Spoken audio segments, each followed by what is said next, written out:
আসসালামু আলাইকুম। আপনারা শুনছেন লস্ট মডেস্টি পরিবেশিত লেকচার সিরিজ বিষাক্ত তীর। শেখ ফায়েজ মাহমুদের ফরবিডেন গেট সিরিজটি অবলম্বনে তৈরি এই সিরিজে ধারাবাহিকভাবে আলোচনা করা হবে শয়তানের কিছু বিষাক্ত তীর নিয়ে। চিনিয়ে দেওয়া হবে কিছু ফাঁদ, সবশেষে বাতলে দেওয়া হবে এ থেকে মুক্তির উপায়।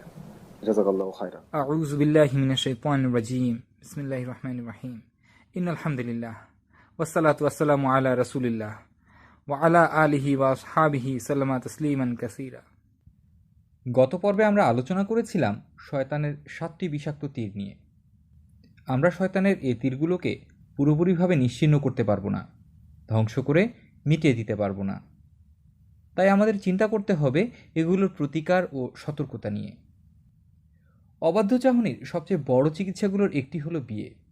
আবদুল্লাহ ইবনে মাসউদ রাদিয়াল্লাহু আনহু হতে বর্ণিত হয়েছে, আমাদের প্রিয় নবী হজরত মুহাম্মদ সাল্লাল্লাহু আলাইহি ওয়াসাল্লাম বলেছেন, হে যুবকের দল, তোমাদের মধ্যে যে বিয়ের সামর্থ্য রাখে সে যেন বিয়ে করে, এবং যে বিয়ের সামর্থ্য রাখে না সে যেন সাওম পালন করে, কেননা সাওম যৌন ক্ষমতাকে অবদমিত করে রাখে।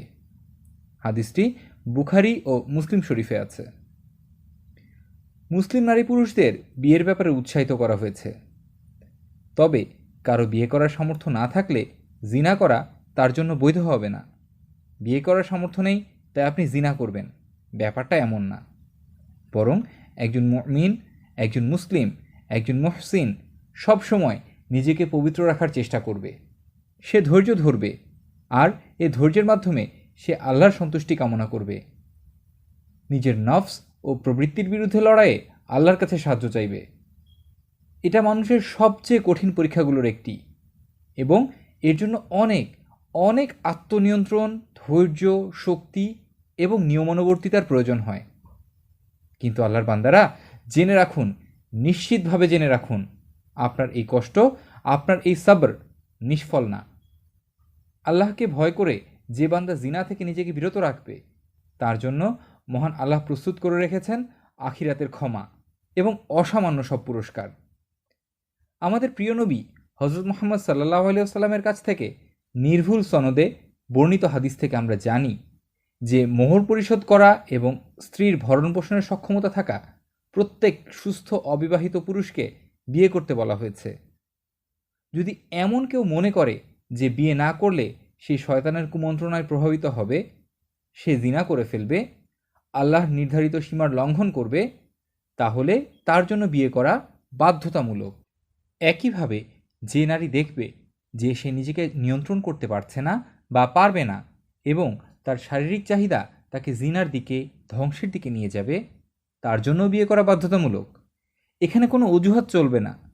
যদি আপনি এই শ্রেণীতে পড়েন, যদি আপনার মধ্যে আপনি এই ব্যাপারগুলোর উপস্থিতি অনুভব করেন, তাহলে বিয়ে করা আপনার দায়িত্ব।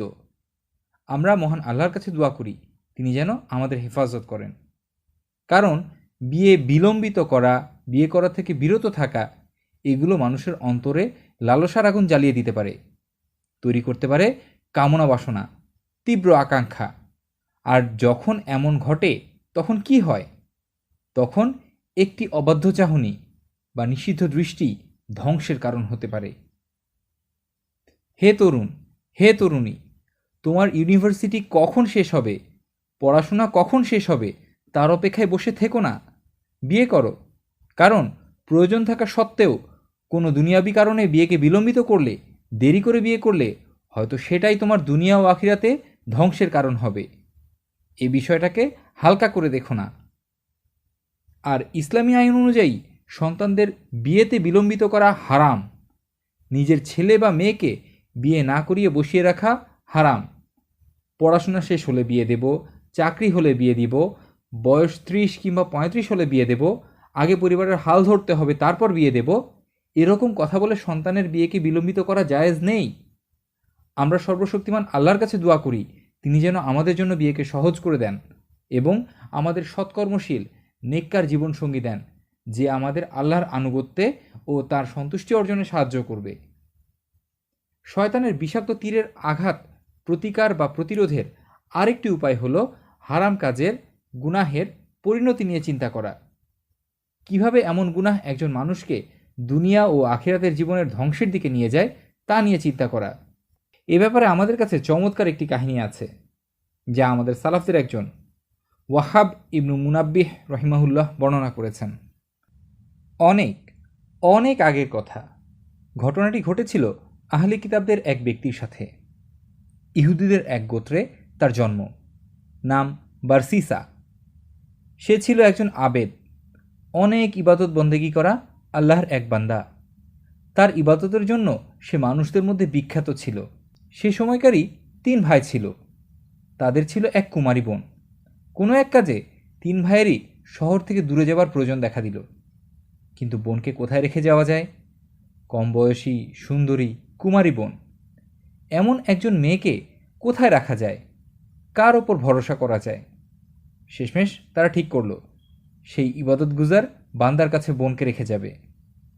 তারা ভাবল, এর চেয়ে ভালো আর কাউকে তো পাওয়া সম্ভব না। 3 ভাই গিয়ে হাজির হলো বারসিসার দরজায়। নিজেদের অবস্থা খুলে বলল, তারপর অনুরোধ করল, আমরা আমাদের বোনকে আপনার কাছে রেখে যেতে চাই। বারসিসা কি বলল?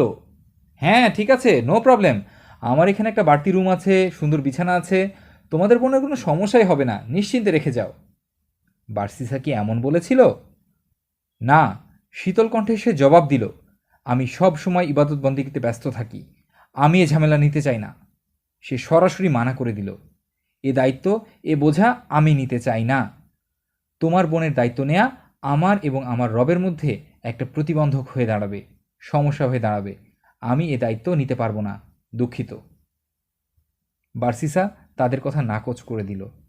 কিন্তু তারা অনুরোধ করতেই থাকলো। দয়া করে আমাদের অবস্থাটা বোঝার চেষ্টা করুন। আমাদের বোনকে আমরা কোথায় রেখে যাব? সে কোথায় নিরাপদ থাকবে? আমাদের আর কোনো উপায় নেই। আপনি না করে দিলে আমাদের যাওয়ার আর কোনো জায়গা থাকবে না। শেষ পর্যন্ত বারসিসা রাজি হলো, কিন্তু শর্ত দিল, আমার ঘর আমার ইবাদতের জায়গা, এখানে আমি তোমাদের বোনকে থাকতে দিতে পারবো না। আমার বাড়ির কাছেই আরেকটি ঘর আছে, সেখানে সে থাকবে। এভাবে সেই কুমারী সুন্দরী তরুণীটিকে বারসিসা নিজ ঘরের কাছে আরেকটি ঘরে স্থান দিল। কিছুদিন কেটে গেল। প্রতিদিন বারসিসা মেয়েটির জন্য খাবার তৈরি করত, ট্রেতে সাজিয়ে নিজের ঘরের দরজার বাইরে রেখে দিত। তারপর আবার দরজা বন্ধ করে ইবাদতে মশগুল হয়ে যেত। বারসিসা এতটাই সতর্ক ছিল যে সে মেয়েটির সামনাসামনিও হতো না, তার ঘরের দরজার কাছেও যেত না। কথা বলা, মুখ দেখা, চোখে চোখ রাখা তো অনেক দূরের কথা। শুধু নিজ ঘরের দরজাটুকু খুলে খাবার মাটিতে নামিয়ে রেখেই সে আবার দরজা বন্ধ করে দিত। কিন্তু শয়তান, ইবলিস, আমাদের ঘোষিত শত্রু, অনেক কৌশলী। সে সবসময় সরাসরি আক্রমণ করে না। শয়তান কখন মানুষকে আক্রমণ করে, তার স্ট্র্যাটেজি কি হয়? শয়তান ধাপে ধাপে ধীরে ধীরে আগায়। প্রথমে সে আপনাকে একটি ছোট গুনাহের দিকে আনে, এক ধাপ। যখন আপনি গুনাহটা করে বসেন এবং এতে অভ্যস্ত হয়ে যান, তখন সে পরের ধাপে যায়। এবার সে আক্রমণ করে আরও ধারালো তীর দিয়ে। তাই আমাদের শত্রু, প্রতারক, মিথ্যাবাদী, ধোঁকাবাজ, বিতাড়িত শয়তান খুব কোমল পদক্ষেপে, সন্তর্পণে সেই ইবাদতগুজার বান্দাকে কুমন্ত্রণা দিতে শুরু করলো। শোনো, মেয়েটার দেখাশোনা করা, তার নিরাপত্তার দিকটা দেখা এখন তোমার দায়িত্ব। সে নিজের ঘর থেকে বের হয়ে হেঁটে হেঁটে তোমার ঘরের সামনে আসছে, তারপর আবার খাবার নিয়ে ফিরে যাচ্ছে। ব্যাপারটা তো ঠিক হচ্ছে না। দিনের বেলায় সে রাস্তার লোকজনের চোখে পড়ে যেতে পারে, তারা তার দিকে তাকাবে, কেউ হয়তো তার কোনো ক্ষতিও করতে পারে। দেখো, কম বয়সী মেয়ে, তার উপর সুন্দরী, অনেক কিছুই হতে পারে। তোমার জিম্মাদারিতে থাকা অবস্থায় তার কোনো ক্ষতি হলে সেটা কেমন হবে? তোমার মতো একজন লোকের কাছ থেকে তো এমন অবহেলা কাম্য না। তুমি কি চাও মেয়েটার কোনো ক্ষতি হোক? ঘন্টার পর ঘন্টা, দিনের পর দিন শয়তান ফিসফিসিয়ে কুমন্ত্রণা দিয়ে গেল। মেয়েটার কোনো ক্ষতি হোক সেটা বারসিসাও চায় না। এভাবে শয়তানের প্রথম তীর বারসিসার অন্তরকে বিদ্ধ করল। ধাপে ধাপে শয়তান তার জাল বিছালো। শয়তান বারসিসার বর্মে চির ধরালো। শয়তান ওকে পটিয়ে ফেলল। বারসিসার সিদ্ধান্ত নিল, নিজের ঘরের দরজার সামনে খাবার নামিয়ে রাখার বদলে এখন থেকে সে খাবার নিয়ে মেয়েটার ঘরের দরজার সামনে নামিয়ে রাখবে। তারপর দৌড়ে ঘরে ফিরে আসবে, দরজা বন্ধ করে দেবে, আবার ইবাদতে ডুবে যাবে। এভাবে কেটে গেল আরও কিছুদিন। নতুন রুটিনে বার্সিসা অভ্যস্ত হয়ে গেল, তার মনও অভ্যস্ত হলো। প্রথম তীর ততদিনে তার বর্মভেদ করে ফেলেছে। এমন সময় আবার আসলো। কে আসলো? শয়তান আর তার সাঙ্গপাঙ্গরা। শয়তান আবার বার্সিসাকে বোঝাতে শুরু করলো, দেখো, তুমি তো মেয়েটার ঘরের দরজার সামনে খাবার রেখে আসছো, কিন্তু প্রতিবার খাবার নেওয়ার সময় মেয়েটার নিজেকে উন্মুক্ত করতে হচ্ছে। দরজা খুলে খাবার নেবার সময়ও কিন্তু দুষ্টু লোকেরা তাকে দেখে ফেলতে পারে। কি পারে না? এটা তো কোনো ভালো ব্যাপার হলো না। তার চেয়ে বরং তুমি যদি খাবারটা তার ঘরের ভেতরে দিয়ে আসতে, তাহলে ভালো হতো, এবং এতে তোমার নেকিও বাড়ত। শয়তানের ফিসফিসানি চলল। একসময় আরেকটা চির ধরল বার্সিসার বর্মে। শয়তানের দ্বিতীয় তীরও তাকে বিদ্ধ করল। বার্সিসা এবার খাবার নিয়ে মেয়েটার ঘরে ঢোকা শুরু করলো। সেই মেয়েটার ঘরে ঢুকত, ঘরের ভেতরে খাবারের ট্রে নামিয়ে রাখত, তারপর এক দৌড়ে ফিরে আসতো নিজের ঘরে। এভাবে কাটলো আরও কিছুদিন। আস্তে আস্তে বার্সিসা নতুন রুটিনে অভ্যস্ত হয়ে গেল। শুরুতে থাকা মনের খচখচানি, অস্বস্তিগুলো দূর হয়ে গেল। পুরোটা সময় জুড়ে শয়তান কিন্তু শান দিয়ে যাচ্ছে নিজের তীরগুলোতে। প্রথম তীরের চেয়ে দ্বিতীয় তীর ধারালো, দ্বিতীয় তীরের চেয়ে তৃতীয়, তৃতীয়ের চেয়ে চতুর্থ। শয়তানের পরিকল্পনাগুলো এভাবেই কাজ করে। বড়শি দিয়ে মাছ ধরেছেন কখনো? বড় মাছ ধরার সময় কিন্তু ছোট আংটা ব্যবহার করা হয় না। বড় মাছের জন্য বড় আংটা লাগে। ছোট আংটা দিয়ে বড় মাছ ধরা যায় না। তাই শয়তানের তীরগুলোও সময়ের সাথে সাথে আরও শক্তিশালী, আরও ধারালো হতে থাকলো। এবার সে 3 নম্বর তীরে ধার দিতে শুরু করলো। সে বার্সিসার অন্তরে আবারও কুমন্ত্রণা দেওয়া শুরু করলো, তাকে বিভ্রান্ত করতে শুরু করলো। শোনো মিয়া, তুমি যদি মেয়েটার সাথে কথা বলতে চাও তাহলে বলেই ফেলো, এটা নিয়ে এত দুশ্চিন্তা করার কিছু নেই। বেচারি দিনের পর দিন একা একা পড়ে আছে, কথা বলার একটা মানুষ নেই পর্যন্ত। এভাবে থাকলে তো মানুষ পাগল হয়ে যাবে, তার কিছুটা সঙ্গ দরকার। তুমি ওর সাথে অল্প কিছু কথা বলো, সাধারণ নিরস কথাবার্তা, লম্বা চওড়া কিছু না। কেমন আছো, কি অবস্থা, কিছু লাগবে, এই টাইপ কিছু কথা। একসময় শয়তানের 3 নাম্বার তীরও বার্সিসাকে বিদ্ধ করল। ক্রমাগত ক্ষয় হতে থাকলো বার্সিসার অন্তর। প্রতিটি তীরের সাথে একটু একটু করে কালো হতে শুরু করলো তার হৃদয়। লোহার ওপর জং পড়া দেখেছেন কখনো? কি হয়? জং যেখানে পড়ে সে জায়গাটা ক্ষয় করে ফেলে। ক্যান্সার কি করে? ধীরে ধীরে ক্যান্সার শরীরকে কলুষিত করতে থাকে। ঠিক একইভাবে শয়তানের তীরগুলো বার্সিসার হৃদয়কে কলুষিত করতে থাকলো। কেন? কারণ বার্সিসা প্রথম তীরগুলোর ব্যাপারে অসতর্ক হয়েছিল। শয়তানের তীরগুলো যদি শুরুতেই ভেঙে ফেলা হয় তাহলে ব্যক্তির ওপর শয়তানের কোনো নিয়ন্ত্রণ থাকে না, কিন্তু যদি শুরুতে ভাঙা না হয় তাহলে আস্তে আস্তে শয়তানের প্রভাব বাড়তে থাকে। আর বার্সিসার ক্ষেত্রে ঠিক এই ব্যাপারটাই হলো। তো শয়তান কুমন্ত্রণা দিয়ে যেতে লাগলো, একবার কথা বলো মেয়েটার সাথে, শুধু একবারই তো। আরও একটি তীর বার্সিসার অন্তরকে বিদ্ধ করলো, আর তার অন্তর আরও কলুষিত হতে লাগলো। এবার মেয়েটার ঘরের ভেতরে খাবারের ট্রে নামিয়ে নিজ ঘরে ফিরে আসার পর প্রতিদিনের মতো বার্সিসা ইবাদতে মশগুল হয়ে গেল না, বরং সে নিজ ঘরের ছাদে গেল। তারপর মেয়েটার উদ্দেশ্যে চিৎকার করে বলল, হে অমোক, হ্যাঁ তোমাকে বলছি, আমার কথার জবাব দাও, তবে ঘরের বাইরে এসো না, জানালায় দাঁড়িয়ে জবাব দাও। এভাবে দুজনের কথা শুরু হলো। আরও কিছুদিনও এভাবে কেটে গেল। যখন দুজন দুজনের সাথে কথা বলতে অভ্যস্ত হয়ে গেল তখন শয়তান আসলো তার চতুর্থ তীর নিয়ে। সে এই ইবাদত গুজার বান্দার কাছে আবারও ফিরে এলো। ইবাদত গুজার মানুষেরা কেমন হয়? তারা সব সময় ইবাদতে মশগুল থাকার চেষ্টা করে। ঘুমের আগে, ঘুম থেকে উঠে, খাবার সময়, কাজ করার সময়, সব সময় সে আল্লাহকে স্মরণে রাখার চেষ্টা করে। সব সময় সে ইবাদতের মধ্যে থাকে। বার্সিসা ছিল এমন ইবাদত গুজার এক বান্দা, কিন্তু সে দুর্বল হয়ে পড়ছিল। শয়তানের তীরগুলো একের পর এক তাকে বিদ্ধ করছিল। আবারও শয়তান আসলো। আচ্ছা, তুমি এটা কী করছো? ছাদের উপর দাঁড়িয়ে চিৎকার করে একটা মেয়ের সাথে কথা বলছো? কি অদ্ভুত ব্যাপার স্যাপার, এটা করা দরকার কি?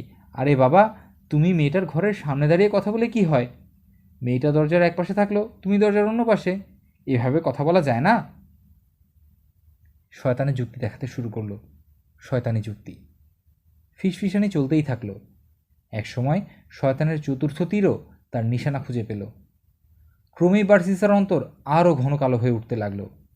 এভাবেই শুরু হলো।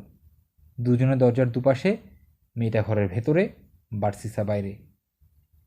কথা চলল। চমৎকার! শয়তান এবার তার আসল খেলা শুরু করলো। দেখো, মেয়েটা চৌকাঠের ভেতরে থাকবে আর তুমি থাকবে বাইরে, আর তোমরা এভাবে কথা বলবে।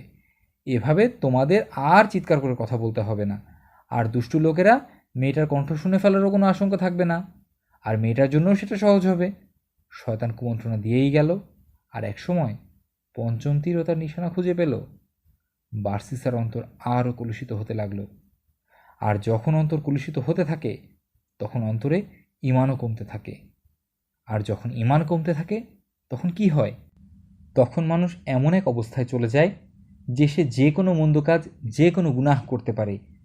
তার দ্বারা তখন এমন অনেক কাজ করা সম্ভব হয়ে যায় যা সে আগে চিন্তাও করতে পারত না।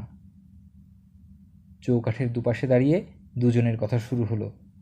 সারাদিন দুজনের কথা হলো। রাত নামার পর বার্সিসা নিজ ঘরে ফিরে আসলো। দরজা বন্ধ করে ইবাদত শুরু করলো। এ ব্যাপারটা লক্ষ্য করুন। প্রতিবার গুনাহ করার পর বার্সিসা কি করেছিল? সে ইবাদতে ফিরে যাচ্ছিল। কার ইবাদতে? গরু, মূর্তি, বুদ্ধ? না, সে এক ও অদ্বিতীয় আল্লাহর ইবাদত করছিল। আর এ ব্যাপারটাই শয়তান সহ্য করতে পারে না। শয়তান চায় না যে আমরা সেই মহান সত্তার ইবাদত করি যিনি আমাদের সৃষ্টি করেছেন। আর তাই শয়তানের মূল লক্ষ্য কি? তার সবচেয়ে ধারালো তীরটি কি? শিরক। আমাদের দিয়ে শিরক করানো। বার্সিসার পেছনে শয়তান যত সময় দিচ্ছিল, তার মূল উদ্দেশ্য কী ছিল? তাকে দিয়ে শিরক করানো। তো শয়তানের পঞ্চম তীরেও কাজ হলো। বার্সিসার অন্তর আরও কলুষিত হলো। তার ঈমান আরও দুর্বল হলো। আল্লাহর প্রতি তার আনুগত্য আরও কমতে শুরু করলো। প্রতিদিন মেয়েটার সাথে কথা বলায় বার্সিসা অভ্যস্ত হয়ে গেল। সারাদিন কথা বলা শেষে রাত নামার পর নিজ ঘরে ফিরে যায় সে। তারপর ইবাদত করে। আর শয়তান বারবার তার কাছে ফিরে আসে, তার অন্তরে কুমন্ত্রণা দেয়। মেয়েটার সাথে কথা বলার সময় শয়তান বার্সিসার চোখে তাকে সৌন্দর্যমণ্ডিত করে তোলে, তাকে আকর্ষণীয় করে তোলে। আর তারপর কি হয়? একসময় বার্সিসা মেয়েটিকে চুমু খায়। আস্তাগফিরুল্লাহ! একসময় বার্সিসা মেয়েটিকে চুমু খেলো, তারপর ছুটে নিজের ঘরে ফিরে আসে। আস্তাগফিরুল্লাহ! হে আল্লাহ, আমি কি করলাম? দরজা বন্ধ করে সে ইবাদতে ডুবে যায়। সে যা করেছে তা নিঃসন্দেহে গুনাহ, কিন্তু এখনও সেগুলো শিরকের পর্যায়ে পৌঁছায়নি, কবিরা গুনাহের পর্যায়েও পৌঁছায়নি। এখন তীব্র অপরাধবোধ ভোঁতা হয়ে গিয়েছে। নিজের গুনাহের ব্যাপারে অভ্যস্ততা তৈরি হয়ে গিয়েছে। দূর হয়ে গিয়েছে মনের খচখচানি, গ্লানি, অনুশোচনা। আর এই সময়ে শয়তান আসে তার প্ল্যানের পরবর্তী ধাপ বাস্তবায়নে। শয়তান মেয়েটিকে আরও সুন্দর করে বার্সিসার চোখে ফুটিয়ে তোলে, গুনাহকে আরও আকর্ষণীয় করে তোলে। আর একসময় সেই অচিন্তনীয়, ভয়ঙ্কর, নোংরা, অনৈতিক, জঘন্য কাজটি ঘটে যায়। বার্সিসা মেয়েটার সাথে জিনা করে ফেলল। চূড়ান্ত ধ্বংসের কিনারায় সে পৌঁছে যায়। মেয়েটি গর্ভবতী হয়ে পড়ে। মেয়েটির গর্ভ থেকে জন্ম নেয় একটি শিশু, বার্সিসার সন্তান, একটি ছোট্ট ছেলে। বিধ্বস্ত বার্সিসা নিজের ঘরে ছুটে যায়। দরজা বন্ধ করে সিজদাতে লুটিয়ে পড়ে। সে জঘন্য পাপাচারী, কিন্তু সে এখনও এক আল্লাহর ওপর বিশ্বাস করে। এখনও সে শিরক করেনি। ঠিক এই সময় শয়তান আবারও তার কাছে ফিরে এসে বলে, হায় হায়, তুমি এ কী করলে? তুমি বুঝতে পারছো তুমি কি করেছো? কি জঘন্য পাপ করেছো?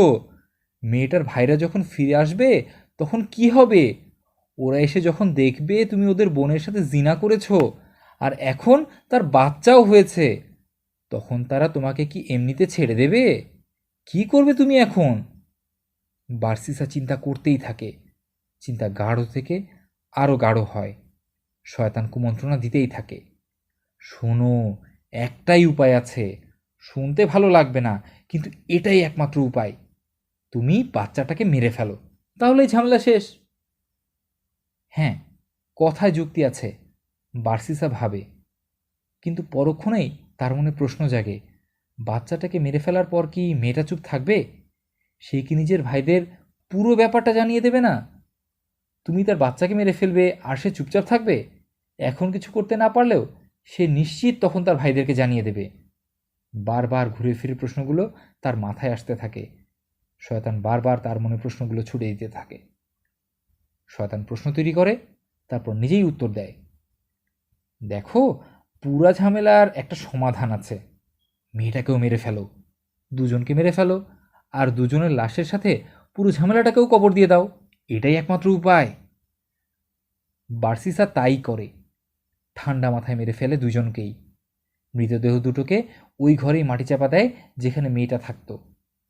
তারপর ঘর থেকে বেরিয়ে আরেকটা কবর খোঁড়ে, খালি কবরটাকে সুন্দর সমান করে মাটি দিয়ে দেয়। তারপর সে মাটির ওপর একটা পাথর রেখে ঘরে ফিরে যায়। দরজা বন্ধ করে আবার ইবাদতে মন দেওয়ার চেষ্টা করে। শয়তানের 7 নম্বর তীরও লক্ষ্যভেদ করে। কিছুদিন পর মেয়েটার ভাইয়েরা ফিরে আসে। বার্সিসার দরজায় দাঁড়িয়ে তারা প্রশ্ন করে, আমাদের বোন কোথায়? বার্সিসা কান্নায় ভেঙে পড়ে। সে ছিল আমার দেখা সবচেয়ে উত্তম নারী। হঠাৎ করেই একদিন সে অসুস্থ হয়ে যায়, আর হঠাৎ করেই মারা যায়। ওই যে ওইখানে ওর কবর। বার্সিসা আঙুল তুলে ফাঁকা কবরটা দেখিয়ে দেয়। তারপর মাথা নিচু করে আবারও কান্নায় ভেঙে পড়ে। সে কাঁদতেই থাকে। পুরো ব্যাপারটায় তার কোনো হাতই ছিল না। সে যে একেবারেই নির্দোষ। 3 ভাইকে নিয়ে সে কবরের কাছে যায়। কাঁদতে কাঁদতে মেয়েটার জন্য আল্লাহর ক্ষমা ও রহমত ভিক্ষা চায়। 3 ভাই কিছুদিন সেখানেই থেকে তারপর বাড়িতে ফিরে যায়। ঘটনা কি এখানেই শেষ? না, এখনও শয়তানের মূল উদ্দেশ্য অর্জিত হয়নি। শয়তান যা চাচ্ছে সেটা সে এখনও পায়নি। বার্সিসা এখনও এক আল্লাহর ইবাদত করছে। একজন ব্যক্তিকে ধ্বংস করার আগ পর্যন্ত শয়তান ক্ষান্ত হয় না। বার্সিসা জিনাকারী, খুনি, শিশু হত্যাকারী, কিন্তু এখনও সে সবচেয়ে বড় চূড়ান্ত পাপ করেনি। এখনও সবচেয়ে মারাত্মক অপরাধ সে করেনি। সে এখনও শিরক করেনি। এবার শয়তান আসে তার পরিকল্পনার চূড়ান্ত পর্যায় নিয়ে। এবার সে যায় ওই 3 ভাইয়ের কাছে। এক পথিকের ছদ্মবেশ নিয়ে প্রথমে বড় ভাইয়ের স্বপ্নে দেখা দেয় শয়তান। স্বপ্নের মাঝেই প্রশ্ন করে, তোমার বোনের কি হয়েছিল? জবাবে বার্সিসার কাছে শোনা গল্পটাই বড় ভাই বলে। ছদ্মবেশী শয়তান তখন জবাব দেয়, মিথ্যা কথা, বার্সিসা মিথ্যাবাদী। সে তোমার বোনের সাথে জিনা করেছে। তোমার বোন তার সন্তানের মা হয়েছে। তারপর বার্সিসা ওদের দুজনকেই খুন করেছে। তোমার বোন যে ঘরটায় থাকতো সেটার দরজার পেছনে দুজনকেই কবর দিয়েছে। তারপর শয়তান মেজ ভাইয়ের স্বপ্নে উপস্থিত হয়। তাকেও হুবহু একই কথা বলে। তারপর সে হানা দেয় ছোট ভাইটার স্বপ্নেও, একই কথা বলে। একই রাতে 3 ভাইয়ের স্বপ্নে হাজির হয়ে শয়তান এই একই কথা বলে। সকালে ওঠার পর 3 ভাই একে অপরকে বলে নিজেদের দেখা বিচিত্র স্বপ্নের কথা। কিছুক্ষণ বিস্ময়ে বিমূঢ় হয়ে যায় ওরা। একসময় বড় ভাই বলে, ওটা একটা স্বপ্ন ছিল কেবল, এ নিয়ে মাথা ঘামিয়ে লাভ নেই। এই চিন্তা মাথা থেকে ঝেড়ে ফেলো। কিন্তু ছোট ভাই বেঁকে বসে, না, বিষয়টা খতিয়ে দেখতেই হবে, আমাকে নিশ্চিত হতেই হবে। স্বপ্নে যে জায়গাটা দেখেছি সেটা পরীক্ষা করে দেখার আগে আমি ক্ষান্ত হব না। একসময় অন্য দুজনও সায় দেয়। ওরা সেই ঘরের সামনে গিয়ে উপস্থিত হয় যেখানে ওদের বোন থাকত। স্বপ্নে যে জায়গাটা দেখেছিল সেখানে খুঁজতে শুরু করে ওরা, আর ঠিক সেখানেই খুঁজে পায় বোন আর তার ছেলের লাশ। সাথে সাথে ওরা বার্সিসার কাছে যায়। ও তখন ইবাদত করছিল। ওরা প্রশ্ন করে, আমাদের বোনের কি হয়েছিল, সত্য করে বলো। এবার বার্সিসার সব কথা খুলে বলে, সব স্বীকার করে। ক্রোধে উন্মত্ত ভাইরা তাকে ওখানেই মেরে ফেলার সিদ্ধান্ত নেয়। যেন তেন ভাবে না ওকে ক্রুশে ঝুলিয়ে মারবে ওরা। কিন্তু বার্সিসা এখনও মুমিন। সে এখনও এক আল্লাহর ওপর বিশ্বাস করে। ঠিক এই সময়ে সে আসে, শেষবারের মতো, বার্সিসার এতদিনের সাথী, তার একান্ত চিন্তাগুলোর বিশ্বস্ত সঙ্গী, আর রাজিম, ইবলিস। সে এসে বলে, আমি তোমার বন্ধু, আমি তোমার সাথী। আমি জিনার জন্য প্ররোচিত করেছিলাম, আমি বুদ্ধি দিয়েছিলাম ওদের মেরে ফেলার। আজ আমি ছাড়া আর কেউ তোমাকে বাঁচাতে পারবে না। আমি তোমাকে সাহায্য করব, আমি তোমাকে বাঁচাবো, তবে এক শর্তে। আমার জন্য তোমার একটা কাজ করতে হবে। আল্লাহর ওপর অবিশ্বাস করতে হবে। তোমার স্রষ্টা তোমার মালিককে অস্বীকার করতে হবে। ভীত, সন্ত্রস্ত, বিধ্বস্ত, বিপর্যস্ত বার্সিসা তাই করে। আমাকে তোমার রব হিসেবে স্বীকার করতে হবে। প্রাণ বাঁচাতে সে নিজের মালিক মহান আল্লাহকে অস্বীকার করে। সারা জীবন যে আল্লাহর ইবাদত করেছে, জীবনের শেষ মুহূর্তে এসে সে তাকে অস্বীকার করে ফেলে। সে কুফর করে, শিরক করে, আর এর ফলে তার এতদিনের এত ইবাদত, এত ভালো আমল, এত বিনীত রজনীর ইবাদত সব ধ্বংস হয়ে যায়। আর শয়তান কুফর ও শিরক করার পর শয়তান কি বার্সিসাকে বাঁচায়? সে কি 3 ভাইয়ের হাত থেকে তাকে উদ্ধার করে? না, তৎক্ষণাৎ সে পালিয়ে যায় মুহূর্তের মধ্যে। সে মানুষকে বলে, অবিশ্বাস করো, আমি তোমাকে সাহায্য করব। কিন্তু যখন মানুষ কুফর করে তখন সে শয়তান বলে, আমি তোমাকে চিনি না, আমি আল্লাহকে ভয় করি, যিনি সকল সৃষ্টির মালিক। জীবনের শেষ মুহূর্তে এসে বার্সিসা কুফর ও শিরক করে, আর সে অবস্থাতেই মারা যায় কুফর ও শিরকের উপরে। এভাবেই তার জীবন শেষ হয়ে যায়। দেখো শয়তান কিভাবে বার্সিসাকে চূড়ান্ত ধ্বংসের দিকে নিয়ে গেল। ধাপে ধাপে সে তাকে বিভ্রান্ত করল। প্রথমেই কিন্তু সে বার্সিসাকে কুফর ও শিরক করতে বলেনি। ধ্বংসের শুরুটা হয়েছিল খুব সামান্য একটা জিনিস থেকে। খুব ছোট থেকে শুরু করে আস্তে আস্তে শয়তানের তীর বড় হয়েছে, ধারালো হয়েছে। একসময় তা বার্সিসাকে পুরোপুরি ধ্বংস করে দিয়েছে। আজকেও শয়তান ঠিক একইভাবে কাজ করে। ধরো তুমি টিভি দেখছো। কেউ যখন প্রথম টিভি দেখতে শুরু করে তখন টিভি পর্দায় হারাম কিছু দেখলে সেটা তাকে প্রভাবিত করবে। সে অস্বস্তি বোধ করে, অনুশোচনা বোধ করে, পর্দা থেকে সে মুখ ফিরিয়ে নেয়। তার মধ্যে অপরাধ বোধ কাজ করে, তার মধ্যে একটা অনুভূতি কাজ করে যে আমি যা দেখছি সেটা হারাম, সেটা আল্লাহর অপছন্দনীয়, আমি আল্লাহর অবাধ্যতা করছি। এই অনুভূতি, এই বোধ সহজাতভাবেই আমাদের মধ্যে কাজ করে। তাই প্রথম দিকে হারাম কোনো কিছু দেখার পর আমাদের এমনই অনুভূতি হয়। কিন্তু তারপর কি হয়? যখন আমরা দিনের পর দিন টিভি দেখতে থাকি, আমাদের অনুভূতি ভোঁতা হয়ে আসে। আমাদের মধ্যে আর কোনো অপরাধবোধ কাজ করে না। আল্লাহকে অসন্তুষ্ট করার ব্যাপারে, তার নাফরমানি করার ব্যাপারে আমরা উদাসীন হয়ে যাই। আমাদের মানসিকতা বদলে যায়। তখন পর্দায় হারাম কিছু দেখলে আমরা আর চোখ ফিরিয়ে নিই না। বাবা মার সাথে একসাথে বসে ছেলে মেয়ে টিভি পর্দায় হলিউড বলিউডের বাইজিদের নাচ দেখে। আইপিএল বিপিএলের খেলা দেখার ফাঁকে ফাঁকে পাশাপাশি বসে থাকা বাবা ছেলে চিয়ার লিডারদের শরীরগুলোকেও দেখে নেয়। বাবা মা ভাই বোন সবাই একসাথে বসে এমন সিনেমা দেখে যেখানে জিনাকে মহিমান্বিত করা হয়। চিন্তা করে দেখো, হলিউড বলিউডের যত সিনেমা, সেগুলোর অধিকাংশের মূল থিম বা গল্প কি? জিনা। ক্রমাগত আমরা এমন সব জিনিস দেখি, উপভোগ করি, যেগুলো জিনাকে সৌন্দর্যমণ্ডিত পবিত্র কিছু হিসেবে উপস্থাপন করে, যেগুলো প্রেম করার আর প্রেমে পড়ার নতুন নতুন উপায় শিখিয়ে দেয়। দিনের পর দিন এসব বিনোদনে বুঁদ হয়ে থাকা তোমার মনে কি আল্লাহর ভয় কাজ করবে, নাকি জিনার আকর্ষণ কাজ করবে? নিজেকেই প্রশ্ন করো, কেন আমরা এমন করি?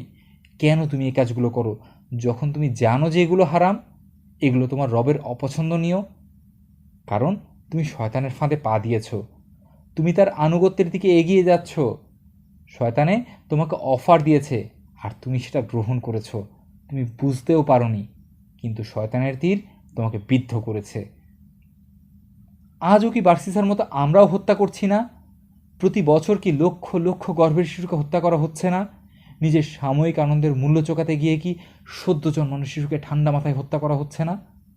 পলিথিনের ব্যাগে ভরে পেপারে মুড়িয়ে একটা নিষ্পাপ পবিত্র শিশুকে ডাস্টবিনে ছুঁড়ে ফেলা হচ্ছে না? ব্যাঙের ছাতার মতো গজিয়ে ওঠা মুক্তি ক্লিনিকগুলোতে কি তরুণীদের লাইন লম্বা থেকে আরও লম্বা হচ্ছে না?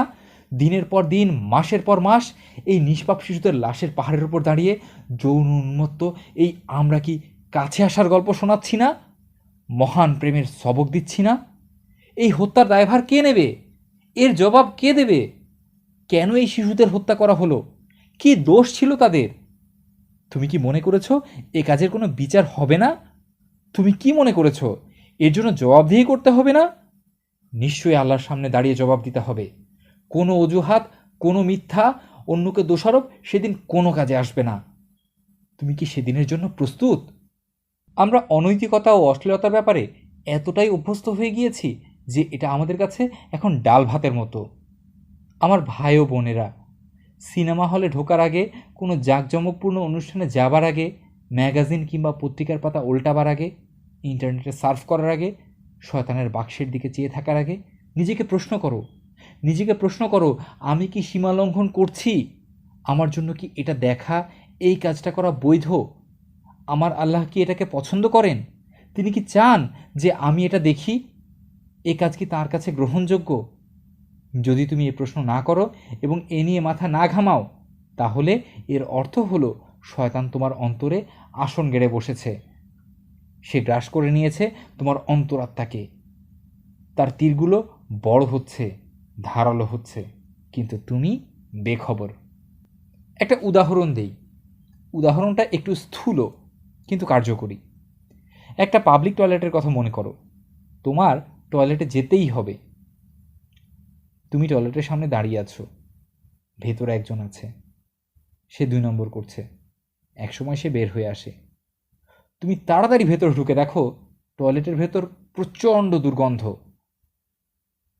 নোংরা গন্ধে তোমার গা গুলিয়ে বমি আসছে। তুমি নাক চেপে ধরো, কিন্তু তোমাকে কাজ সারতেই হবে, অন্য কোনো অপশন নেই এখন। তাই নাক চেপে ধরেই তুমি কাজ সারতে শুরু করো। এক সময় দেখা যায় গন্ধের তীব্রতা কমে আসছে।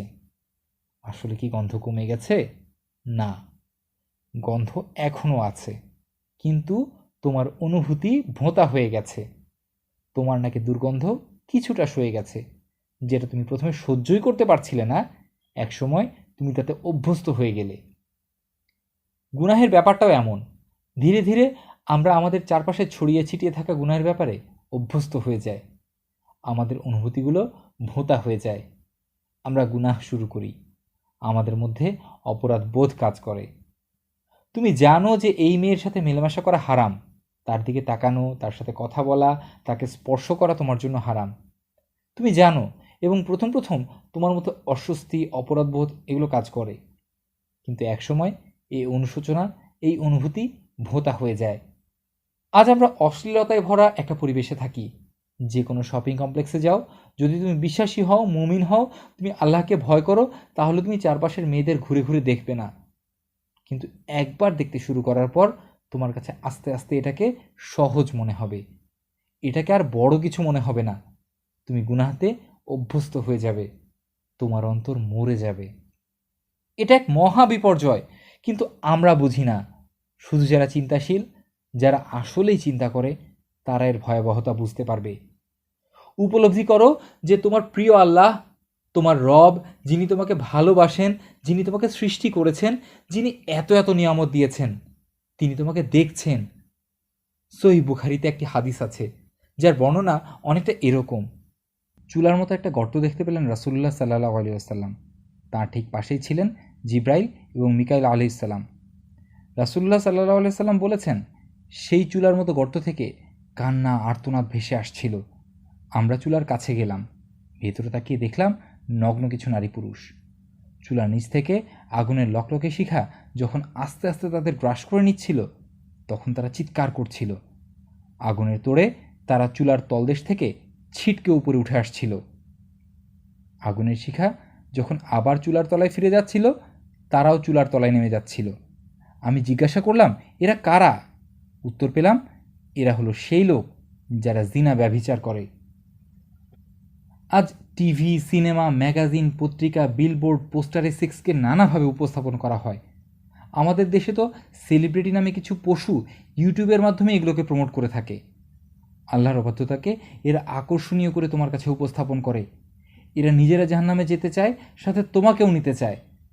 চারপাশ থেকে অশ্লীল, যৌনায়িত বিভিন্ন ছবি তোমার সামনে উপস্থাপন করা হয়, যেটা তোমাকে আহ্বান করে কিসের দিকে?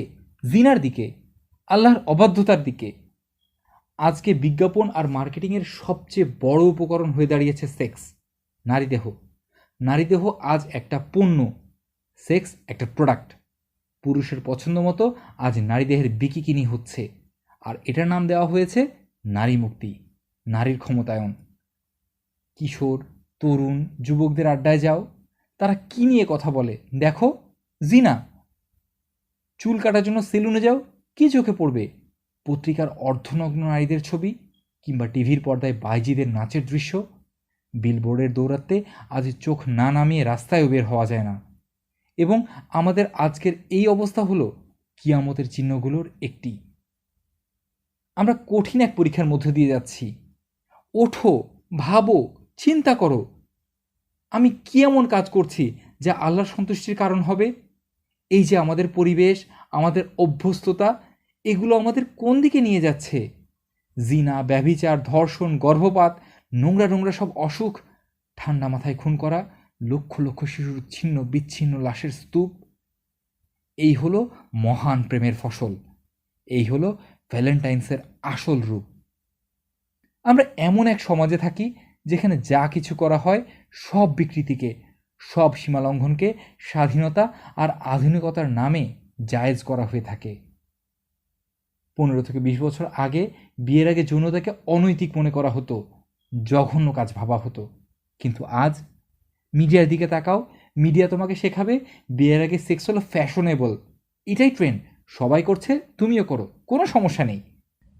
প্রথম আলো, নকশা, অধুনা এগুলো শেখাবে কিভাবে নিরাপদে জিনা করতে হবে, কিভাবে নিজের কিশোরী মেয়েকে জিনার ট্রেনিং দিতে হবে। ওরা শিক্ষা দিবে পরস্পর সম্মতির ভিত্তিতে কাছাকাছি হলে তাতে কোনো ক্ষতি নেই। এমনকি পাঠ্য বইয়েও শেখানো হবে যে এ বয়সে এমন একটু একটু হওয়া স্বাভাবিক। জিনা খুব স্বাভাবিক, সমকামিতা একটা অধিকার। আর তুমি যদি এসবের বিরোধিতা করো তাহলে তুমি কট্টর, বর্বর, ব্যাকডেটেড, মোল্লা, হুজুর, উগ্র, জঙ্গি। এখনকার সবচেয়ে জনপ্রিয় সিনেমা, টিভি নাটক, সিরিয়াল এসবে কি দেখানো হয়? তারা দেখায় যে জিনা খুব সুন্দর, মহান এক জিনিস। বিয়ের আগে যৌনতা খুবই স্বাভাবিক, ফ্যাশনেবল একটা বিষয়। তোমার স্বপ্নের নারী বা পুরুষকে পাবার জন্য মিথ্যা, প্রতারণা, অনৈতিকতা যা কিছু করা দরকার সবই জায়েজ। যাই হোক না কেন, তোমার ক্ষুধা মেটাতেই হবে। এটাই স্বাধীনতা, এটাই মুক্তি, এটাই ডেমোক্রেসি, এটাই আধুনিকতা। এই স্বাধীনতার ফলাফল কি? ওই যে বললাম, HIV, সিফিলিস, গনোরিয়ার মতো অসুখ, ব্যাপক মাত্রায় জিনা। আজ স্কুলের ছাত্রীরাও জিনা করছে। কলেজ আর বিশ্ববিদ্যালয়ের ছাত্রীদের কথা তো আর বলার কিছু নেই। আমাদের বিশ্ববিদ্যালয়গুলো থেকেই তো এখন ফ্রিতে কন্ডম মিলানো হয়। ভ্যালেন্টাইন্স ডে উপলক্ষে অনলাইন শপগুলো থেকে এখন চকলেট আর কন্ডমের কম্বো অফার দেওয়া হয়। এই ভ্যালেন্টাইন্সের ফসল কাটা হয় মুক্তি ক্লিনিকের আধো অন্ধকার স্যাঁতস্যাঁতে রুমে। ব্যভিচারের কারণে আজ কতগুলো পরিবার নষ্ট হচ্ছে, কতজন আত্মহত্যা করছে। 2 থেকে 18 বছর বয়সী কতগুলো মেয়ে আজ ধর্ষিত হচ্ছে। এই হলো যৌন স্বাধীনতার ফসল, এই হলো সেক্সুয়াল রেভলিউশনের রেজাল্ট। সমাজে সমকামিতা বাড়ছে, এক এক দিন এক এক নাম, এক এক নতুন শব্দ নিয়ে হাজির হচ্ছে এরা। কখনো রংধনু, কখনো যৌন সংখ্যালঘু, যৌন বিকৃতি। আল্লাহর অবাধ্যতাকে জায়েজ করার জন্য এরা কোটি কোটি টাকা খরচ করছে। যৌন স্বাধীনতার নামে মানুষকে যৌনতার গোলাম বানানো হচ্ছে, মানুষকে তার যৌনাঙ্গের উপাসনায় বাধ্য করা হচ্ছে। অবস্থা এতটাই ভয়ঙ্কর যে আজ এই সেকুলার, প্রগতিশীল, আধুনিক লোকেরাই এই সমস্যার সমাধান বের করতে পাগল হয়ে গেছে। কিন্তু সমাধান তাদের চোখের সামনেই আছে।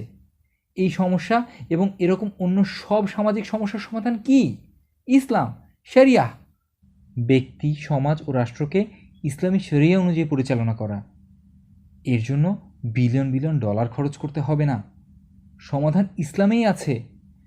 দিন রাত দুনিয়ার পেছনে ছুটে চলা, ক্যারিয়ারের পেছনে ছুটে চলা মানুষের জন্য সমাধান আছে ইসলামে। এই দিনের অনুসরণ করো আর নিজের যা আছে তাই নিয়ে সন্তুষ্ট হতে শেখো। আমাদের বর্তমান সমাজ, বর্তমান পৃথিবীর সব সমস্যার সমাধান আল্লাহ আমাদের দিয়েছেন, কিন্তু সেই সমাধানকে ভুলে আমরা ছুটছি মানুষের বানানো তন্ত্রমন্ত্রের পেছনে। অবাধ্য চাহনি, নিষিদ্ধ দৃষ্টি একজন মানুষের জীবন ধ্বংসের কারণ হতে পারে। একজন শাইখ, যিনি মসজিদুল হারামের ইমাম ছিলেন, তিনি বলেছেন তার বাসা ছিল মসজিদুল হারামের কাছে, 50 মিটার হবে বড়জোর। বাসা থেকে হেঁটে কাবার সামনে গিয়ে দাঁড়ানোর আগ পর্যন্ত পুরোটা সময় তিনি মাটির দিকে তাকিয়ে থাকতেন, যেন কোনো নারীর দিকে চোখ পড়ে না যায়। অথচ এরা হলেন এমন নারী যারা বোরকা পরে আছেন, হয়তো কারো শুধু চোখ বা মুখ দেখা যাচ্ছে, তবুও তিনি হাঁটার সময় মাটির দিকে তাকিয়ে হাঁটতেন।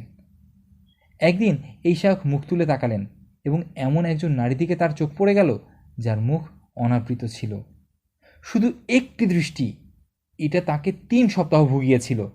3 সপ্তাহ তিনি ইবাদতে মন বসাতে পারেননি। মুহূর্তের অবাধ্য চাহনির জন্য তাকে 3 সপ্তাহ কষ্ট করতে হয়েছে। যেহেতু তার অন্তরে ঈমান আছে, যেহেতু তিনি আল্লাহর নির্ধারিত সীমা মেনে চলেন, তাই এটা তাকে এত তীব্রভাবে ভুগিয়েছে।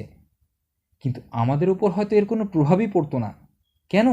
কারণ আমাদের ঈমানের অবস্থা এতটাই দুর্বল, আমাদের ইবাদত এতটাই কম, আমরা গুনাহতে এতটাই অভ্যস্ত হয়ে গেছি যে এটা আমাদের ওপর আর কোনো প্রভাবই ফেলে না। কেন আমাদের আজ এই অবস্থা? নিজেকে প্রশ্ন করো। তুমি শরিয়ার বিধান যত ভালোভাবে মানবে, তোমার ঈমান তত শক্তিশালী হবে, তত তোমার ঈমান বৃদ্ধি পাবে। এটা আল্লাহর ওয়াদা। তাই আমার প্রিয় ভাই ও বোনেরা, এটা নিয়ে গভীরভাবে চিন্তা করো।